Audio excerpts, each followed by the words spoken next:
আবার মাথা ব্যথা করতেছে, তোর আবার 1 কাপ কফি বানাই দে। আমি আজকে এত কষ্ট করে সারাদিন রূপচর্চা করলাম, স্কিন কেয়ার করলাম, কালকে আমার ভার্সিটি প্রথম দিন, এই জন্য। আর তুমি এখন আমারে বলতেছো আব্বারে কফি বানায় দিতে। চুলার কাছে গেলে তাহলে তো আমার স্কিনটা আবার ডাউন হয়ে যাবে। এর থেকে ভালো তুমি আব্বারে খুব সুন্দর করে 1 কাপ কফি বানায়। ভার্সিটির প্রথম দিন যদি তোমার মেয়েকে কাজের বুয়ার মতন লাগে, তোমার ভালো লাগবে বলো? এত ঢং না কইরা যেটা বলছিস সেটা কইরা দে যা। তুমি জানো আমি কে? পুলিশ অফিসারের মেয়ে। একটা কমপ্লেইন করব, সোজা থানায় ঢুকাই দিবে। তুই যে এই পুলিশ অফিসারের মেয়ে, সেই পুলিশ অফিসার কিন্তু আমার জামাই। কালকে আমার ভার্সিটির প্রথম দিন না, এখন আমি ঘুমাবো। কি স্বার্থপর মেয়ে রে বাবা। সব সময় আমার সাথে এমন হয়, তাই বলে আজকেও হতে হবে? কত ভাব নিয়ে আসলাম নিজেকে পারফেক্ট হিসেবে প্রমাণ করার জন্য।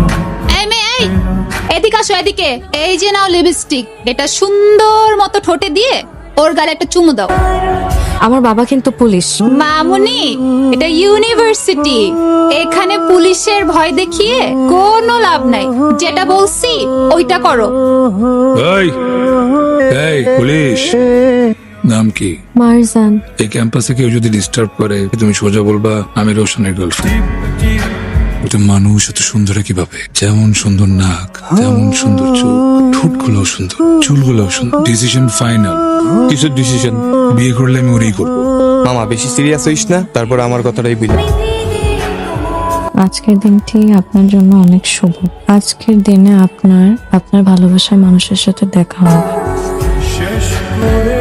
এই ক্যাম্পাসে কেউ যদি ডিস্টার্ব করে, কেউ যদি কথা বলতে আসে, তুমি সোজা বলবা আমি রোশনের গার্লফ্রেন্ড। কি বলবা? আমি রোশন ভাইয়ের গার্লফ্রেন্ড।